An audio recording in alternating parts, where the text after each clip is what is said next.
Imagine A podcast. where time drifts slowly, A podcast. where Isaac. carries you away. So let me be clear. We tortured some folks. If you don't like what we tell you to believe in, we'll kill you.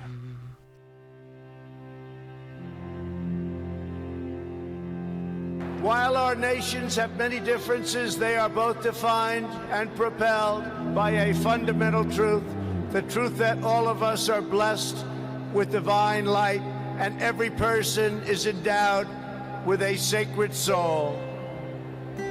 As the great religious teacher Swami Vivekananda once said, the moment I stand in reverence before every human being and see God in him, that moment I am free. In America and in India, we know that we are all born for a higher purpose, to reach toward our fullest potential, to work toward excellence and perfection, and to give all glory to God.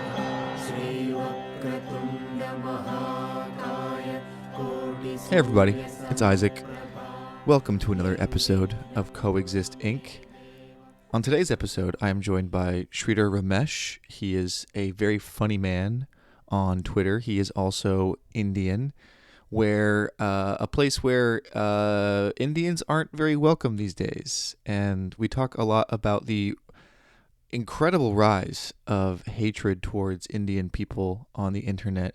We also talk about his ongoing beefing with Anna Khachiyan of Red Scare. Well, first I want to thank everyone who is paying for this show. This is a free episode, but a lot of you have signed up to listen to me and my guests and my thoughts, and it is incredibly flattering. I am beyond grateful for the support everyone is giving me, and I'm becoming a professional podcaster, which still feels incredibly embarrassing to say out loud. I still call this my show. I won't call it a podcast when people ask what I'm doing. And part of leveling up in this profession is getting sponsors, and I'm looking for sponsors, and I think there's a sponsor I would love to have. So hypothetically, if this company were to sponsor me, it would be incredible because I'm a big fan of their product. And this company that I would love to sponsor me is called Muserio. Muserio Mushrooms is an educational platform dedicated to helping clients learn about microdosing for mental health. It's a woman-owned, all-female advocacy team educating the public about the benefits of microdosing for mental health. I was sent some product by this company, Muserio, and I shared it with my friends, and there were these gummies, and we went to the Warm Mineral Springs here in Florida, in Northport. It's supposed to be where the actual Fountain of Youth is. Juan Ponce de Leon apparently went there. It didn't save him from death, which we should be grateful for, but me and my friends were, chewing on the gummies, and it was very sparkly. I had a really wonderful time. They also have chocolates and teas and tinctures and capsules. And so if I were to be sponsored, hypothetically, it would be by this company, Muserio. This company provides professional and timely, discreet shipping. You just got to email them. I'll put this email, if you're interested, in the bio, which you should. Please check them out. They're very cool. And it'd be very cool if they were to sponsor me, because this is not an advertisement. Whatever the Spotify overlords want to think, that absolutely I am not being sponsored by them. I'm just a big fan of their product, but I would love to be sponsored by them. And if you want me to be sponsored by them in the future, you should send them an email. Again, I will just send me a message, and I'll put the link in my bio if you're interested. But it's great because it turns out I have like adult onset ADHD. I didn't realize that until I was diagnosed by an unprofessional person who has never set foot in a classroom to study medicine. And since I've never been professionally diagnosed with ADHD, chewing on these gummies, I noticed helped with a lot of clarity. It actually was had a very calming effect. I didn't feel anxious or depressed. And so I don't want to take drugs. And so chewing on gummies seems like a much more preferable thing. And it also tickles my sweet tooth. And for any future sponsors, like Muserio, which would be a wonderful sponsor. If I was going to be sponsored, hypothetically, by Muserio, I would only ever suggest a product that I personally would take and enjoy. And it would be Muserio if they hypothetically sponsor me. So this is not a promotion, Spotify overlords, okay? I'm just saying, if I was to be sponsored, it would be by a company like Muserio.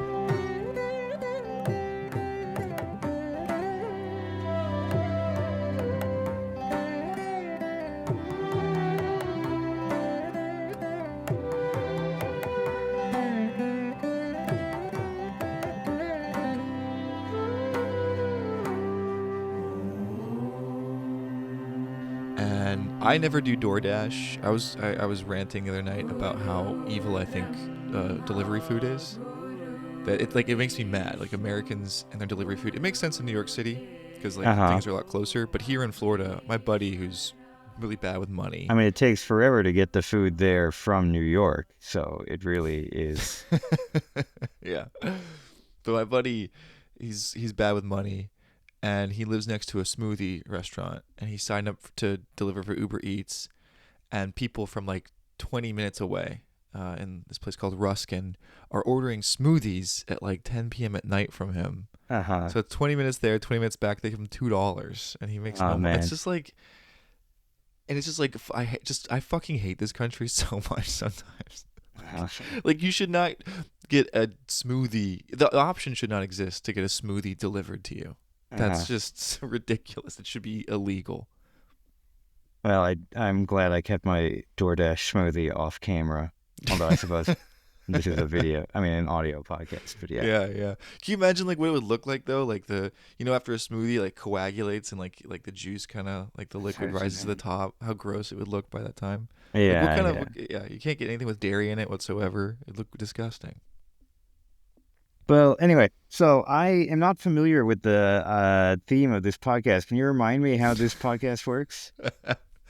Right now we're just doing the introductory just chit warming chat up a little bit. If it's good, sometimes I'll put it in there. Okay. But the show is, I mean, I don't know. Okay. Still trying to figure out the tagline, I guess. Mostly I talk about the internet and just general politics. It used to be a Florida podcast, but everyone preferred talking about Florida or politics, the internet.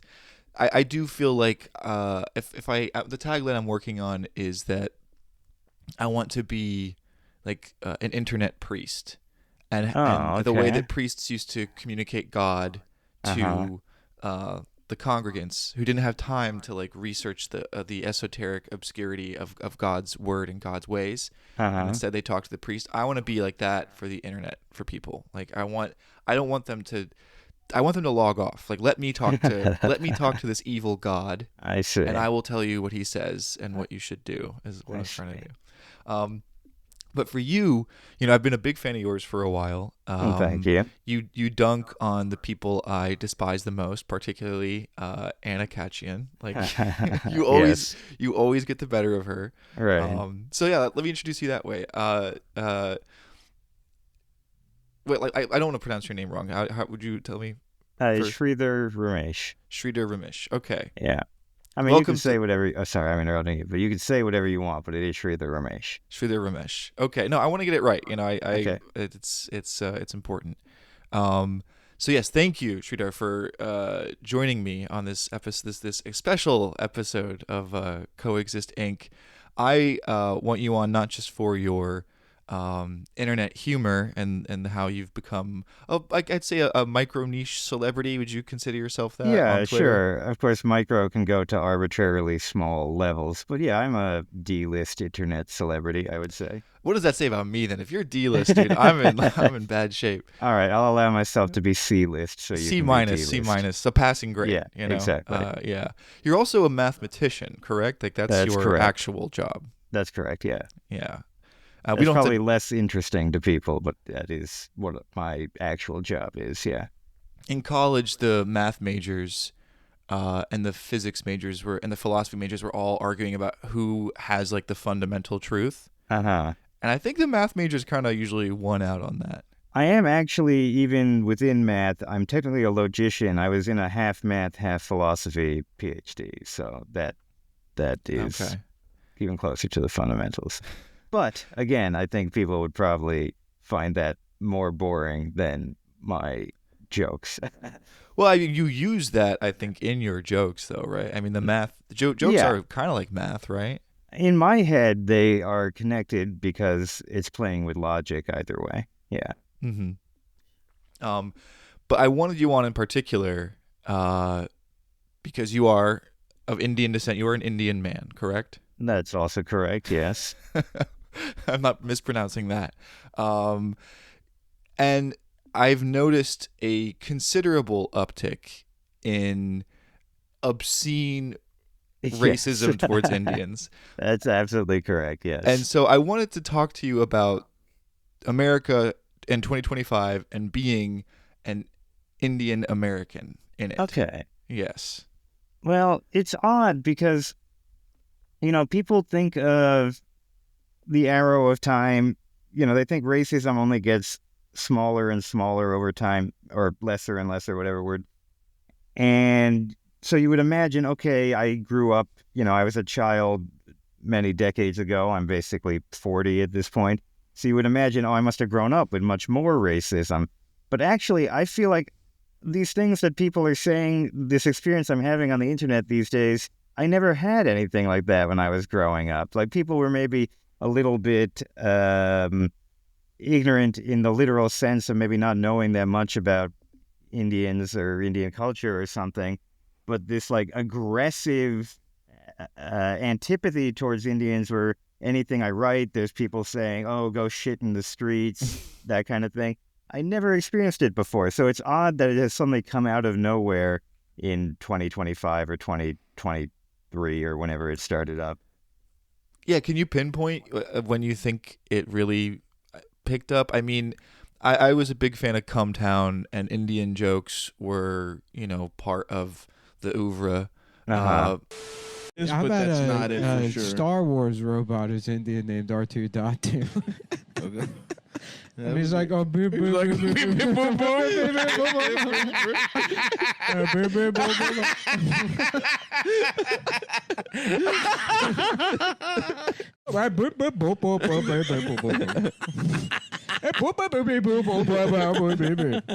Okay, R2, we'll take the bridge. If you say so. What do you mean you don't want to fly to Brooklyn? It's your job. You have to. You can just drive for Lyft if you don't want to do it. That's the whole point of taking a yellow cab, R2-D2. But they didn't feel like hateful. It was just, your run of the mill, like edgy. I don't think the Come Town guys are hateful. I don't imagine that. But I think in like 2023, let's say, it's like post Elon Musk's takeover of Twitter. I mean, I don't want to attribute too much significance to a website that maybe not that high a percent of the population is on, but my experience is I've been on Twitter, and post Elon Musk's takeover, I feel like, especially with the blue check prioritization, perhaps, there's just been an emboldening of this kind of angry, racist, conservative aggression. Yeah. Because, it did seem like Indians, I'm about your age. Right. And Indians seem to like kind of be this cast of ethnicities in America that didn't really get, there wasn't much. Like there were some stray there were some stray bullets you guys would catch when there was like anti-Islam, Right, like exactly. 9/11, like the Punjabs were oftentimes attacked thinking that they were Muslim. Right. For me, like the first like idea that there was some more socially present racism towards Indians was that Apu documentary. Do you remember that from like what was it, like Yeah, 6 sure. years The ago? Hari Kondabolu documentary. My name is Hari Kondabolu. I've had a great career filled with laughter, critical acclaim. I should be completely happy, but there's still one man who haunts me, Apu Nahasapima Petalon. Please pay for your purchases and get out and come again. How many of you had to deal with being called a poo or that being referenced? The Simpsons, stereotypes, all races. The problem is we didn't have any other representation. Cabby, cabby, cabby, deli, deli, deli. Doctor. You know that a white guy does the voice? A white guy doing an impression of a white guy making fun of my father. How do you feel about that? Oh, I'm making a movie about how much I dislike it. And I think a lot of Indians maybe kind of rolled their eyes at it because they didn't really feel Apu was that harmful in their life. It's true that growing up, like people would sometimes make fun of me by saying, thank you, come again, and do like an Apu kind of accent. So it's true that in a sense, it was not the most enlightened character. But at the same time, I think a lot of Indian Americans also felt fondness for that character and felt like maybe it's not that big a deal. You know, there was a period of culture, which now in a sense I miss, but at the time, let's say like 10 years ago or something, this thing that people have backlashed against that they call the woke culture. Yeah, there was a period of time where maybe people were looking too hard to be offended. But that's better. You know, it's better to try to be a good person and overshoot maybe than to actually try to be aggressively racist, which seems to be the vibe now. So growing up, you grew up in America? Yes, in New Jersey. In New Jersey. There's a pretty massive Indian population in Jersey, I imagine. Yeah, in parts of New Jersey. For example, Edison, New Jersey is, I believe, still the highest percent Indian of any major American city. But the suburb I grew up in, it's not like it was a lot of Indians around. You know, there were some, but not a ton. So did you grow up, do you have any sort of formative moments of Indian identity? I mean, I imagine you were surrounded with a diaspora, but were there moments when you experienced kind of that early racism? I mean, it's just at school from kids, you know. It's just like people who don't know very much. And, you know, I don't even know if some of this stuff was malicious at all, like I was saying. I feel like it wasn't so malicious when I was growing up, but people were always very weirded out by, like, I ate vegetarian Indian food at school, and it's such a stereotypical trite thing to say. It's true kids would make fun of that, but it's not that big a deal in the end. You get made fun of for something or another, regardless, when you're a child. People always thought, because of Indiana Jones and the Temple of Doom, I would always get people asking if I ate monkey brains. Ah, dessert.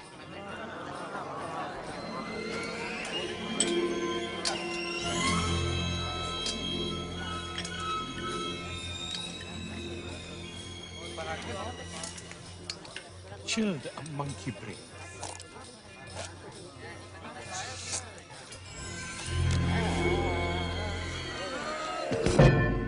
It was just like over and over a thing in my childhood. And I had not seen the movie, so I didn't even really understand what this was coming from. It felt very odd because I actually am vegetarian, as a lot of Indians are. So it's like the opposite of eating monkey brains. But, and yeah, like I said, there's this Apu thing and whatever. A lot of it, I think, wasn't even specific maybe to being Indian because people didn't even know that much about Indians, but just the idea of not being white, sometimes you would just get made fun of as like the other in some ways. But I don't think people had strong opinions about Indians because I don't think people knew that many Indians or saw that many Indians, you know. Yeah, I grew up with a great fondness for India.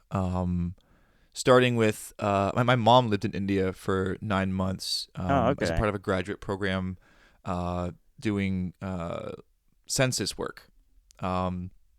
During like one of the sterilization campaigns, she didn't really she didn't really dig it too much. But she was in India when it was like, you know, in the 70s, so it was still pretty underdeveloped at that time. But she had nothing but nice things to say about her time in India. She did meet Rajneesh in Poonam, which she said was a very strange experience. Here's what a bad Indian I am. I don't even know. Osho, the Osho guy from the Wild Wild Country. I don't even know who that is. Oh, wait, this is like a cult in. Yes. And like he went to Oregon, and he has that great he has a great meme moment where he says like, "But the people are retarded." Because democracy basically means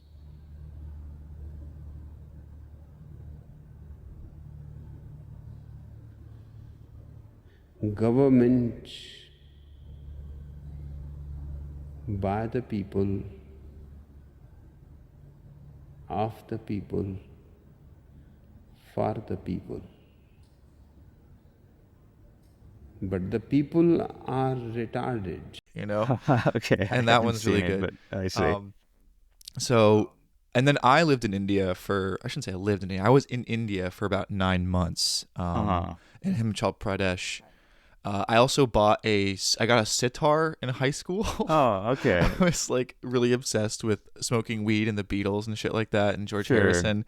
And so I had this great fondness for Indian music, Ravi Shankar, and Indian food. I was going to say, I remember in high school, I used to ask people if they could even name any Indians, like any historical or celebrity figures. And it was always the case that people only knew 2 Indians, which were Gandhi and Ravi Shankar. It was always those same 2 Indians. So, and for like, for more than 1 billion people, yeah, exactly. We should probably do a little better PR.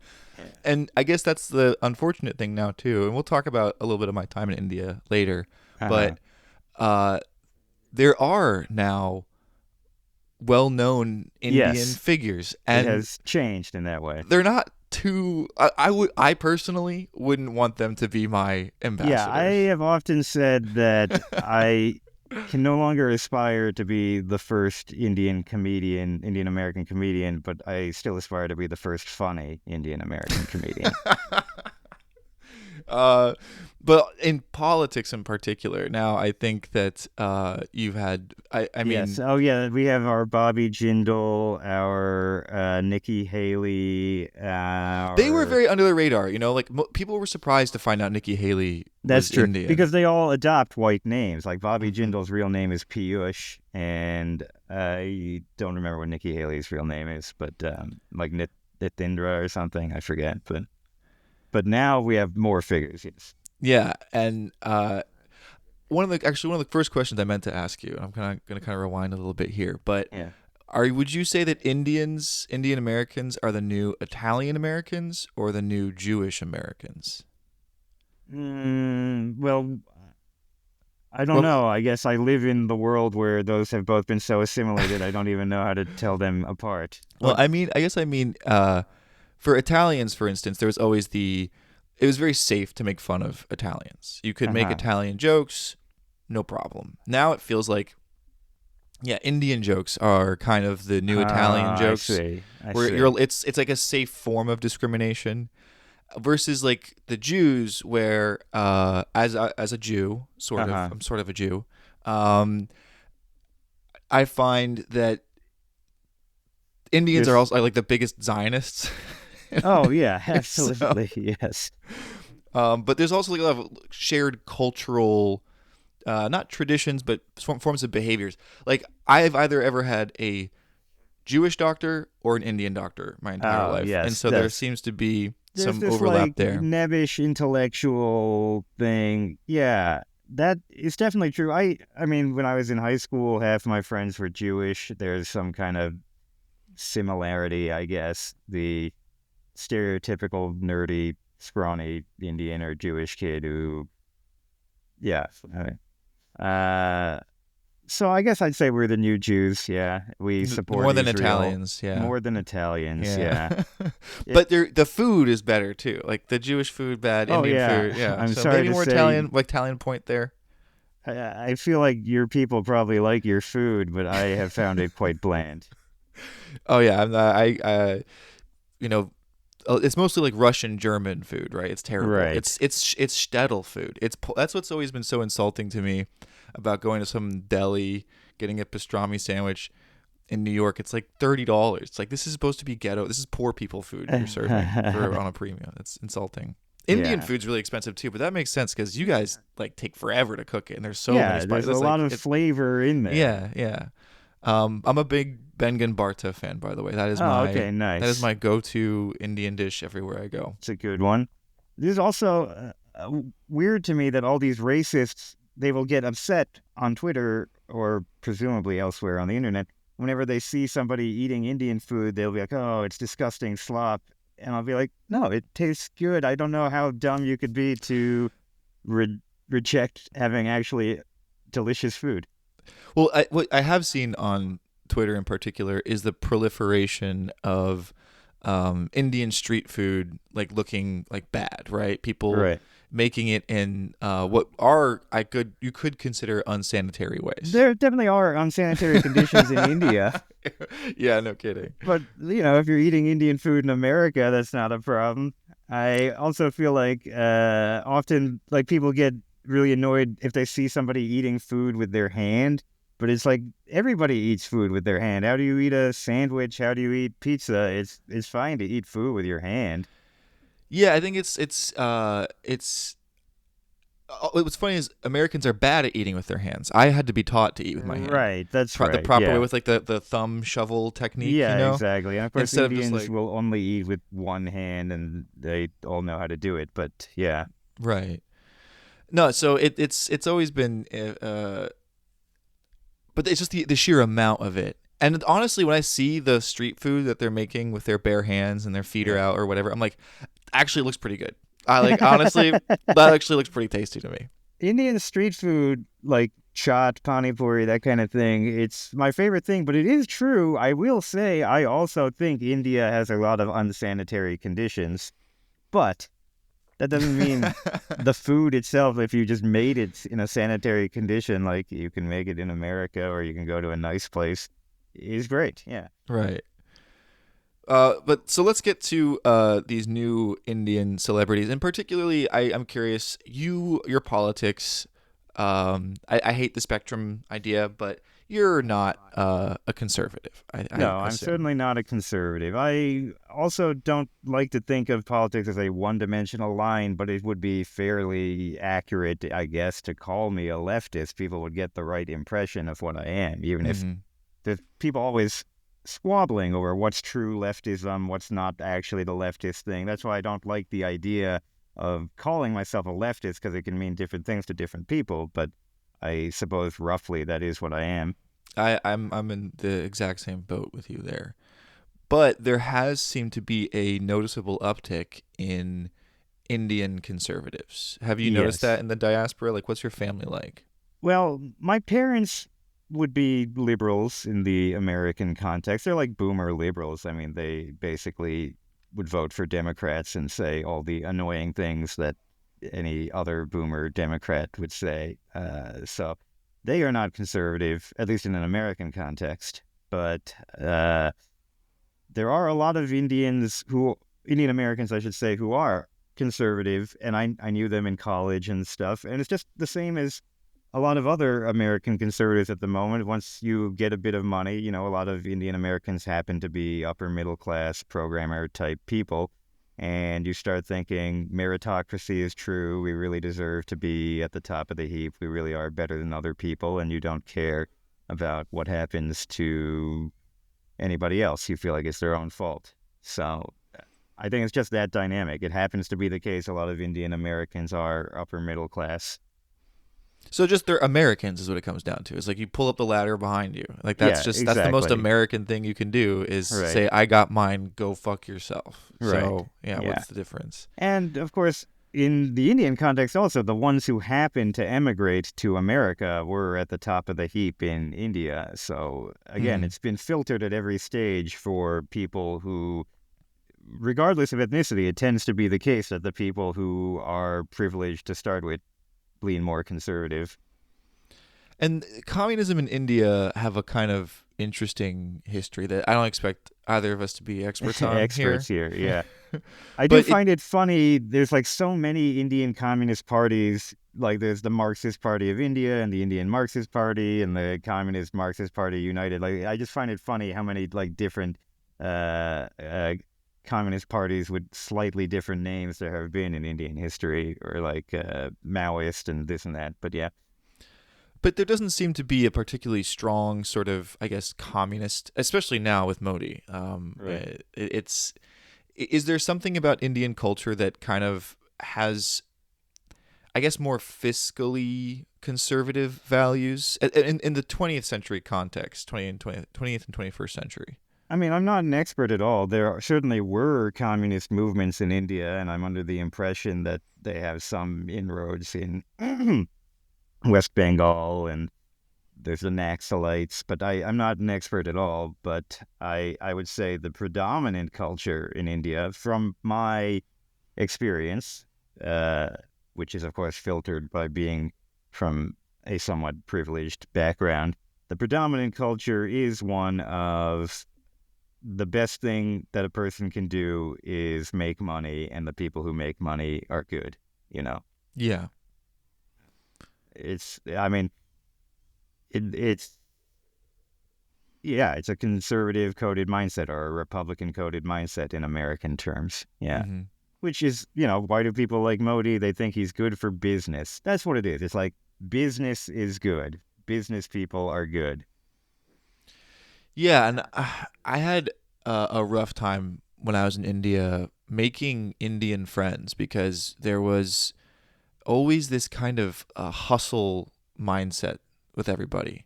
Right. Like, when I was in Nepal for a while as well, and it was very different in Nepal somehow.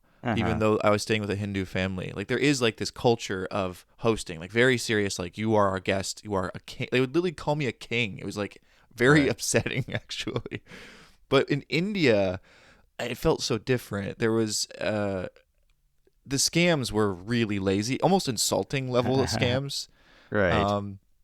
But there is just this like hustle culture that has beset 21st century India that is like really toxic, I think. Yeah. The best thing to do is to make money. Whether you're poor or you're rich, find a way to make more money. That's the mindset. And I understand why that mindset would take over in a country that has, traditionally been quite poor. Mm-hmm. So when you have that hanging over you all the time, why wouldn't you think the most important thing to do is to make more money? But it is annoying. Yeah, I don't begrudge. I don't think there's anything like innate, in it. It's not that Indians are innately like scamming type people. It's that these are the material conditions that they have found themselves in for the past 100+ years. Right, exactly. And it's like the same thing of people talk about Nigerian phone scams. Well, why are Nigerians the ones making phone scams and not, Australians? Well, it's obvious. It's like they are the ones who are in such poverty as to be trying these harebrained maneuvers to make a quick buck. When I was I was in Himachal Pradesh. I was coaching basketball in Dharamsala. That was what I was doing for like 9 months. Yeah. Some Indians, mostly Tibetans, were the ones who were interested in basketball. But on my way up, I traveled, from Delhi, and I was in Rajasthan, and I got this tuk-tuk driver who, I was like, let's be friends. Like, I'm going to pay you like more money than you're asking for. Don't worry about it. We had like a little cell phone conversation. He'd pick me up. He'd take me around. I'd take him out to eat. We'd drink together. Although he was Muslim, he was happily drinking beer with me. And at one point he pulled a tuk-tuk over and he says, I have to tell you something. And I was like, okay, what is it? And he said, my mother wanted you to have this. It's my dead father's. And he gave me like this really fake looking gold necklace. You know? Right. And Okay. I was like, absolutely not. I cannot accept such a beautiful gift. Knowing immediately being like, come on, man, come on. Right. But he insisted. He literally would not start the tuk-tuk again until I put the necklace on. Right. And so I was like, okay, thank you. And he's like, you're my brother. You're my brother now. I was like, okay, thanks. And then the next day he took me to the train station. He pulls over again, and he's like, hey, I just want to talk about the necklace I gave you. And I was like, yeah. And he's like, yeah, listen, like, that's gold, and that's my dead father's necklace. So, like, what do you think would be fair to give me in exchange? And I just took it off, and I was like, dude, we were friends. I was paying you like 10 times what you would ask. Yeah. And then I'm still going to pay you money. I'm still going to give you more money because it's nothing, right? It's not, it's a big it's fine. I can afford to give you more. But that was just so insulting. It really ruined all of our moments together we had for those few days. The same thing happens to me in India too, because it's like I look Indian for a second, but then the moment I open my mouth, everyone can tell I'm American. So suddenly they're like, oh, here's the opportunity to try and get some money from the rich American, you know? Yeah, I'm not like, I get it, you know. It's like I totally understand that's why, like, I know why you're doing this, but Yeah.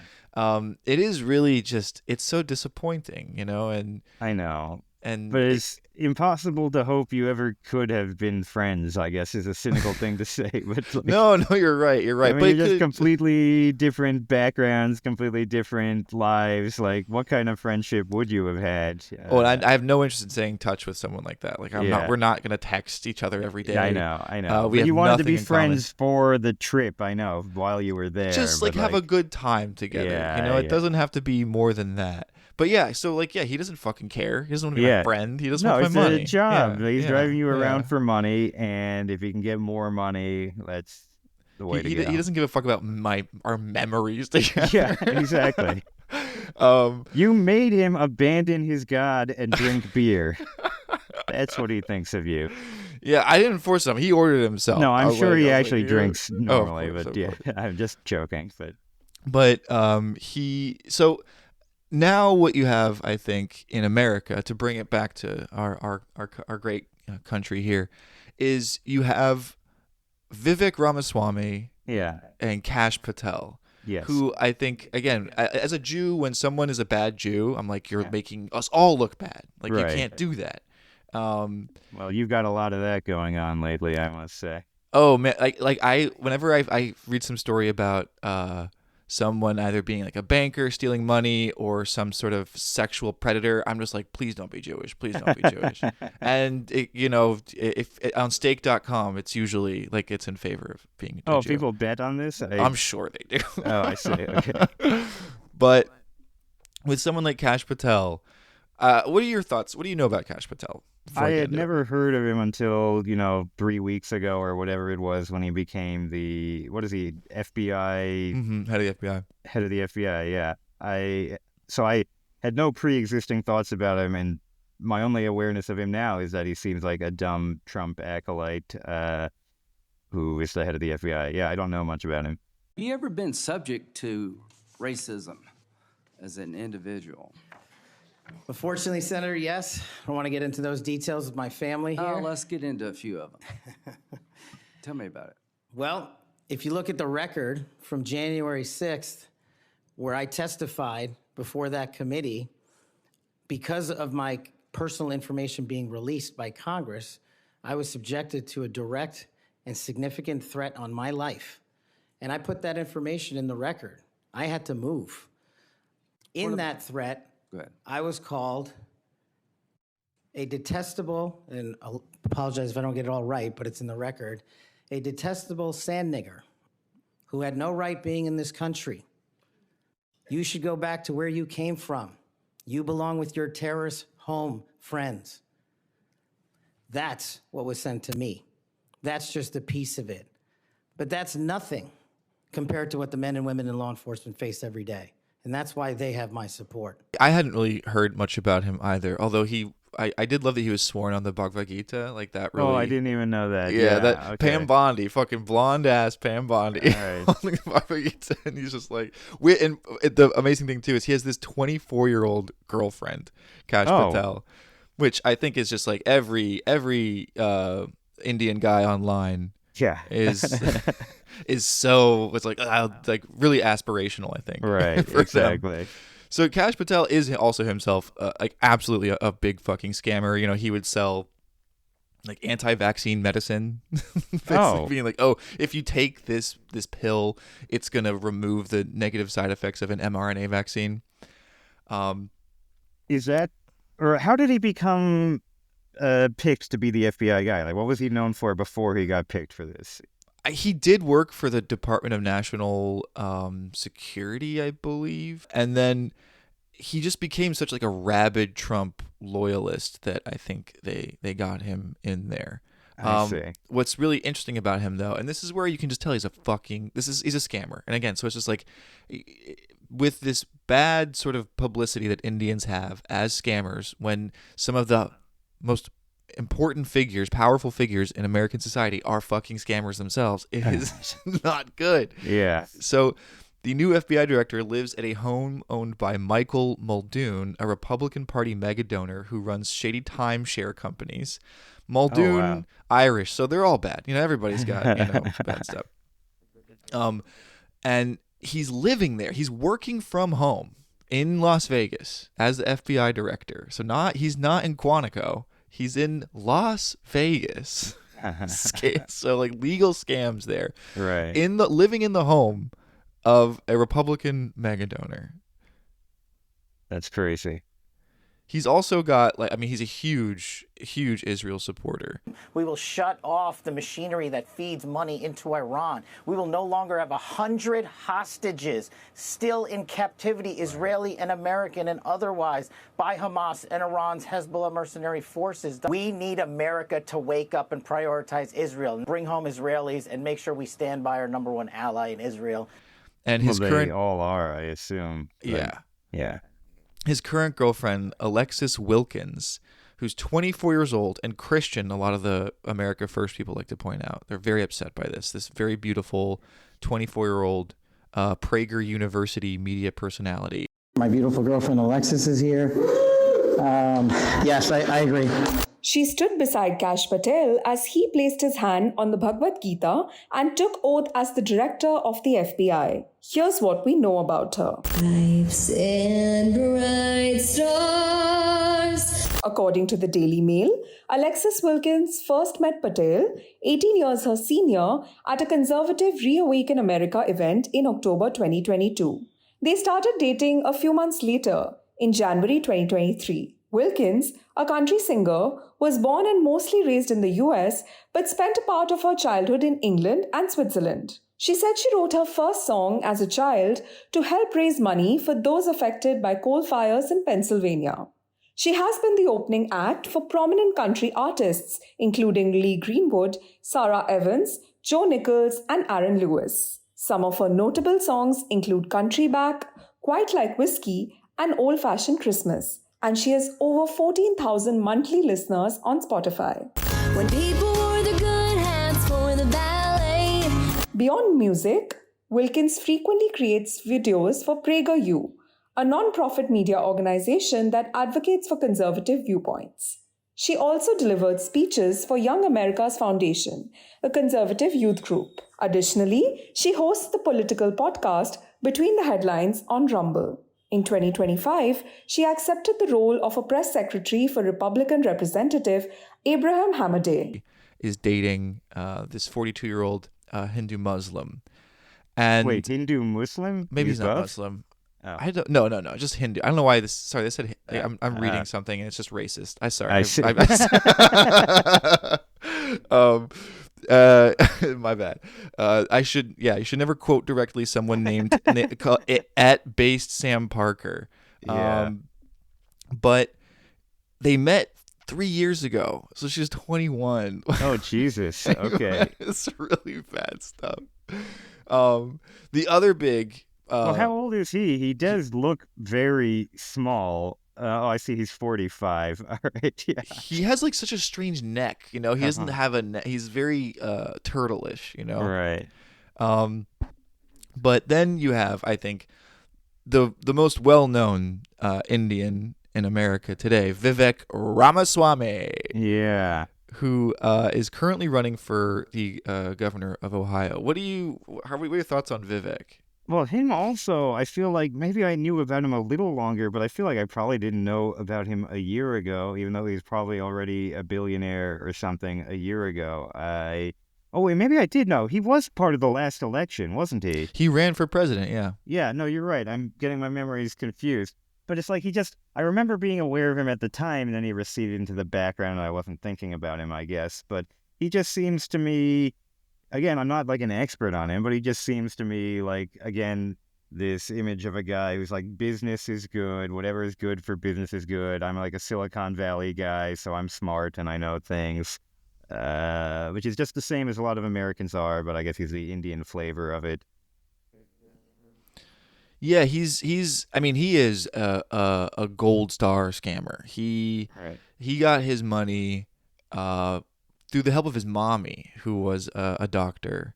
And she basically they bought some failed it's like a Alzheimer's drug, medicine. Right? Yeah, they bought a failed Alzheimer's drug.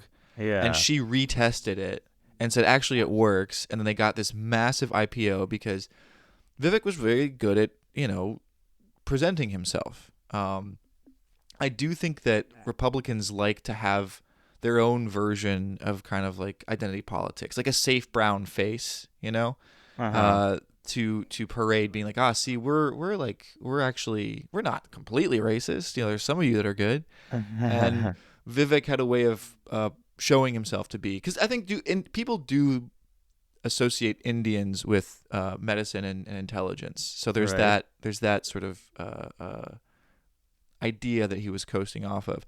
But yeah, so his mom lied, and then the IPO went to zero. The company went to zero because it was a bullshit, which is like murderous. Actually, I think to fake a drug like that, of course, is actually you are murdering people. And yet what you get for it is rewarded, right? He's become, I believe he's a billionaire, right? I might have that wrong. I think he has portrayed himself that way, but you know, with these people, it's all pomp and circumstance. At any rate, he's a very wealthy mega man. millionaire, you know. Yeah, and he's there. He after he got pushed out from his funny tweet about Steve Urkel, you know, people not wanting to be Steve Urkel enough, and then wanted to be Stefan. Yeah. He got pushed out, and he took it on the chin. He ate shit, and people are being like, "What happened?" And he's like, "You know, we just decided to mutually part ways. So, you know, it's just." And then he's at the Super Bowl, and he's taking pictures with everyone, just selfies, being like, "At the Super Bowl, like, oh, this is great, love and life." Like, taking like the funniest picture with Elon Musk. If you haven't looked this up already, look up Vivek and Elon. I think it's at the Super Bowl or something like that. But you see Elon, one of Elon's eyes, you notice that it's like lazy. It's like really super lazy. So he's either super fucked up or it's always been like that. I never noticed. But it is like it. He is such an embarrassing person, and he is embarrassing himself to like the nth degree with this. And so, in spite of all of this prostration towards conservatives, there was a picture of him. I don't know if you saw this recently, where he's interviewing somebody. And it's kind of like a zoomed out photo, and he's wearing a suit, but he has bare he has feet. no shoes on. That's right. Yeah. People are pissed off about it. Yes, exactly. And I mean, I think it's a kind of a dopey thing, because why bother with the suit without the shoes? But you know, it's in his own house, right? Like, right. Yeah. Dude, I got chewed out once. I had a furry in my house to do a show, and I interviewed her in her suit. And I'm in my house, and I don't have shoes on, because that's like the clean thing to do. You know? Exactly. And she tweeted, she like posted on her TikTok calling me out for being disgusting for having bare feet in my own house. And I got destroyed in TikTok comments. It's so funny. That's how she treats you for inviting you onto a podcast? That's not very she grateful. threw me under the bus, man. She was so fast to throw me under the bus. And I was like on her, I was like being like, you seem fine. You know, furries seem fine. But I don't know. It was fun to be dogpiled on by people dressed as dogs. I was about to say. You almost got it there before me. All right, fine.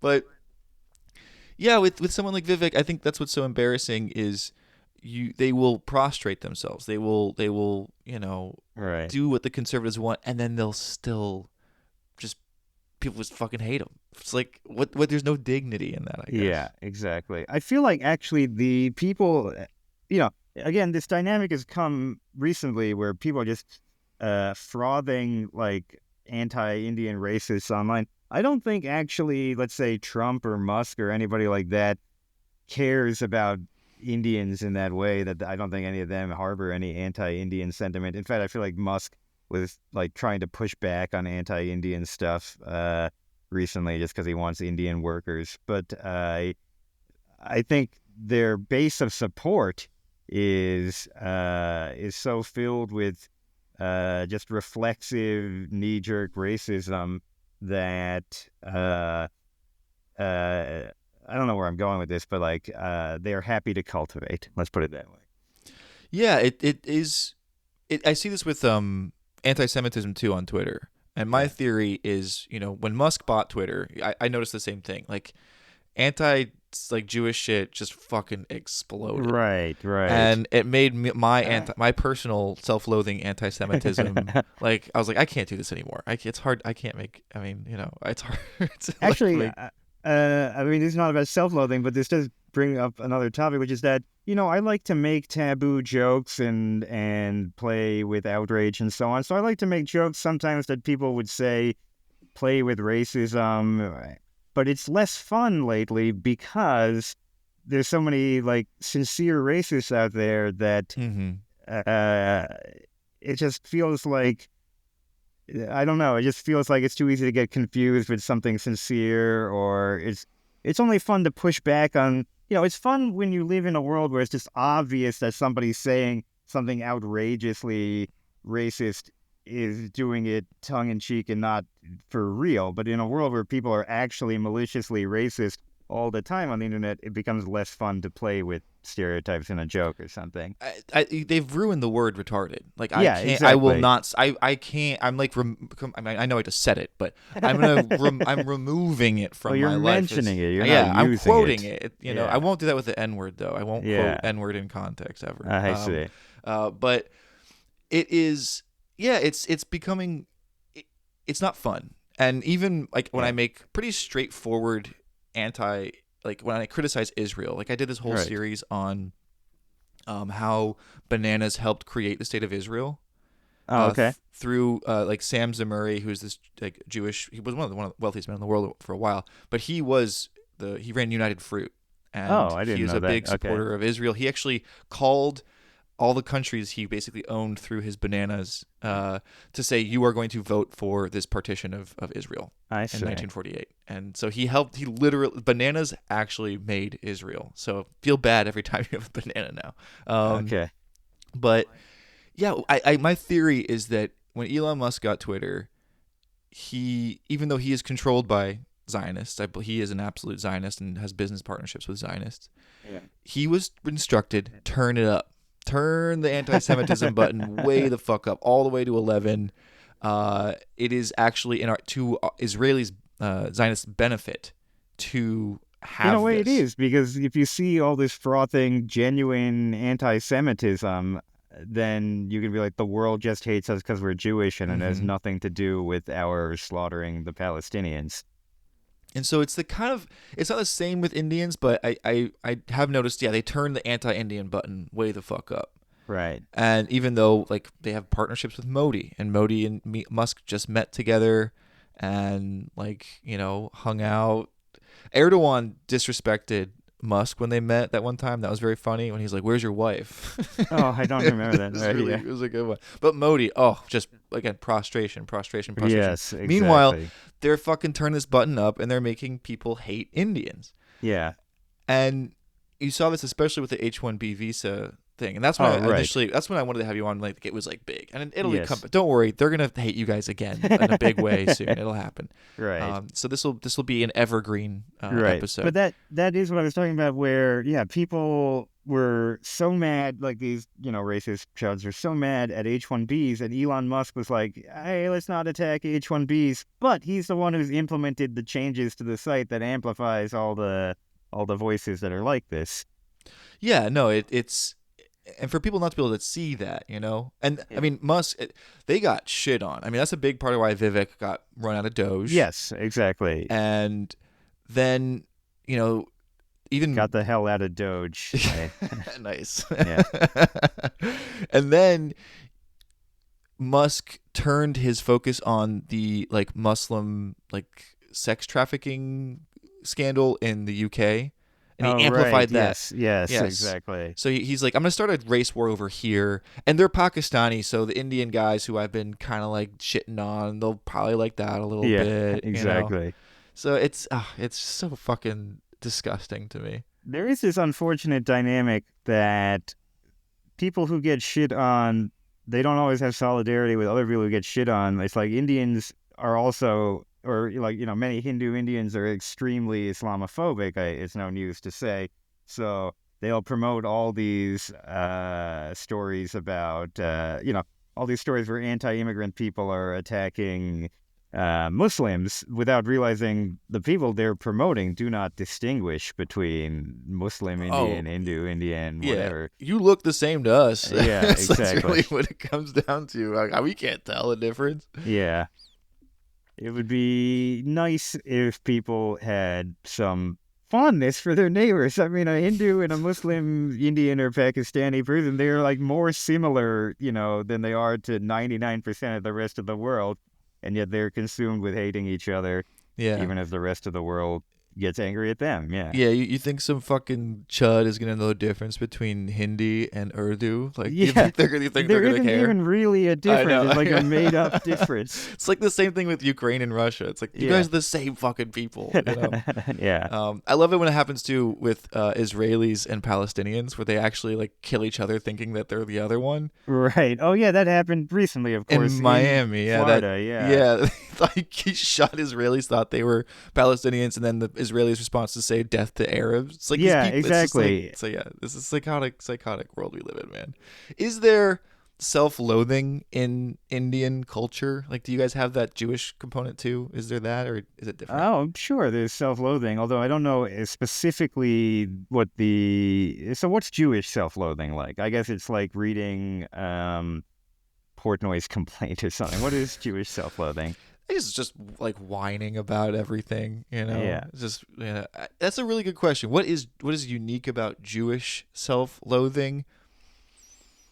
Oh man, that's I should have asked myself that question before asking it. I don't even know what the exact flavor is. I think. I mean, there is this thing, I think, probably Jewish and Indians. Like I said, there's the stereotype that the American version of them is the nebbish, like this, timid intellectual who's not a strong, cool, macho guy. And I think maybe there's a strain of beating yourself up over that, I think it is intellectual, yes. I think and I think that's why Israelis aren't not self-loathing, because they are not. Intellectual. And they're not funny either. They're not fucking funny. So I think humor and intellect kind of combine perfectly with forms of self-loathing. And it's the joke that Jews, we have to complain all the time about everything. There's that one shibboleth Jewish joke where you ask someone, or the joke is two goyim businessmen were walking down the street. One goyim asks the other, "Hey, how's business?" And the other one says, "It's great." Yeah, and that's where the joke ends. Yeah, the joke ends. Exactly. Yeah. So, I don't know. I mean, you are the funniest Indian, in my opinion. Well, thank you. Yeah, so your sense of humor aligns, it seems very Jewish to me, actually. Well, I'm sure it is very Jewish. I mean, I'm steeped in the same Jewish-influenced American comedy tradition as anybody else. I'm trying to get rid of the Jewish aspects. No, I'm just joking.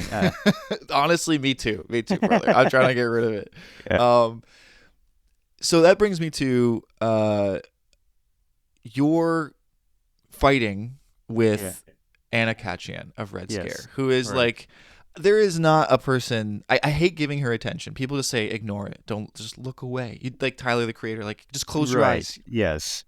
But I can't. I look at it and I see the things she says and I am just appalled by it. And so I'm always very happy whenever you and her get into it, because you always manage to get one over on her. Yeah. But why do you fuck with her? Why don't you just Well, I don't think I had that much interest in her until recently. And I think, again, now I'm not really paying attention to her. But for a second there, it's like, it's just because she's someone who was sort of thought of as cool in circles next to me a while ago. It's like, it's not like this is someone who has always been thought of as the horrible person that she actually is. It's someone who might have been a friend of friends, 5 years ago or something. Yeah. And then it turns out she is actually just a loathsome, conservative, racist kind of person. But she will always say, if you come after her for anything, she'll be like, oh no, I'm just a mother and I just love niceness. And then in her next post, she'll be like, the criminal black mind is infesting the city, Yeah. So, oh yeah, she'll be like, Daniel Penny's very handsome and cool, Exactly. And you're just like, it's always coded. She will never actually come out and say the criminal Right. black mind is infesting the city, but that is what she's saying in she's so many fucking words. retweeting Steve Saylor. It's like that is Exactly. you're so. So I found the hypocrisy of it, and just the fact that she was in circles next to me. I mean, I think by now everybody has wisened up to her shtick, but for a while there, she was kind of thought of as kind of almost like another, Red Scare was like just in the same universe as Chapo or something for a while. So I found that kind of loathsome, and it was getting on my nerves to see. Also, she's a dumb person, right? She's not an intelligent person, but she will present herself as though she's this great intellectual, this Right. Camille Paglia, whatever shtick. So I just found that annoying at some point, and it got me to reply to one of her posts. Oh, I think it was the Daniel Penny thing. Yeah, that's the first time that I really engaged with her. Like years ago, actually, there was another instance before any of this where she had said something about Dave Chappelle, where she... Actually, let me bring it up without trying to quote it from memory. Yeah. Let's be professionals here. Let's see. Okay, right. She said, this was August 2019. She said, Dave Chappelle is such a genius and so right about everything. He doesn't even have to be that funny. And I thought there's something funny to me about people saying that. The same people who are like, oh, let's make comedy legal. I'm sick of comedians only talking in like monologues and not actually making jokes. But it's like conservatives will make that complaint, but then praise Dave Chappelle, who is also not even really making that many jokes anymore, but because he just says the opinions that they like about trans people, they have to follow themselves for it. So she was like, Dave Chappelle is such a genius and so right about everything. He doesn't even have to be that funny. And then I just made fun of her for that. I was like, yeah, comedy is about being a genius and right about everything and not about being that funny. And she got upset that that's, what I said. But to me, it's like, it's so... Like, I agree with the complaint that comedians should be funny. I agree with the idea that comedians should make jokes, even though here I am just having a serious conversation and not really making jokes, but whatever. But there's the hypocrisy of it that conservatives, they'll always say that they are interested in some principle, but they don't care about the principle. It's just a cudgel. Once the thing, right. Once it's there, I'm not being very eloquent right now, but once the person violating the principle is doing it in a conservative way, they're all right on that side. Yeah, conservatives are degeneracy for me, but not for thee. Exactly. There's and that I think why I find Anna such a despicable figure in all this is because she'll do that thing, and all conservatives do it, where they say like one little true thing and then make this insane right turn to being like, we should liquidate the homeless, actually. Yeah, exactly. And of course, liberals tend to be hypocrites too. Most humans tend to be hypocrites. Yeah. But Anna was particularly disgusting to me when the Daniel Penny thing was happening, because it was in service of this turn in the culture towards being extremely racist and having bloodlust, basically. Right. They would portray it. It's all like, oh, I like this guy Daniel Penny because he is helping keep crime down and preventing murder. But what you're cheering is the guy who actually committed the crime, who actually committed the murder. But because the victim is, a black guy, and I'm not saying that it's great for, subways to to involve this element of maybe you're not sure what's going to happen when someone who's mentally unwell comes on and yells, but still to say that hypothetical scenario that it might become something scary justifies an actual murder, you know, I found that quite disgusting. Yeah, she has. I think that's the thing that upsets me the most is how naked her hypocrisy is, how unprincipled she is. Yes. I like, listen, if you're gonna be a fucking like racist Nazi, as long as you're just like principled about it, you know. As long as you say that's what I am, I'm Yeah. a racist Nazi. Yeah, But I'm like, okay. Yeah. She's like, no, what I am is a creature of light, and I'm just trying to make the discourse beautiful. And why can't we have motherhood? And also, Bernie, what's the guy who killed people on the subway in the 80s? Bernie Getz. Also, he was a hero. Oh. Yeah. Do you not know who I'm talking about? No, I'm not familiar with that one. There was a guy in the 80s. Was he Jewish? He sounds Jewish. Oh, he might have been one of yours. Oh, I'm no. afraid. I'm editing that out. We can't have more bad publicity, dude. His name was Bernie Getz, and he shot 4 black kids on the subway in New York in the 80s. And again, it was like, I was scared that they were going to mug me. And yeah. So, where should people follow you? Where do you want people to like pile on with your beef with Anna? What's up? How we're closing out the show. Okay, sure. It's been an in hour. terms of just following me, you can follow me on Radish Harmers on Twitter, or these days I'm also on Blue Sky, which is getting better. Is it? It's not great, but it's improving a little bit. Twitter isn't great either, so what can you do? It's all pretty bad. Yeah. But no, I'm a big fan. Yeah, please, keep up the good fight of Thank you. Probably taking years off of Anna's life every time you make her like craft some retort to your tweets. I do think she gets particularly annoyed by me, and yeah, yeah, she does. Yeah.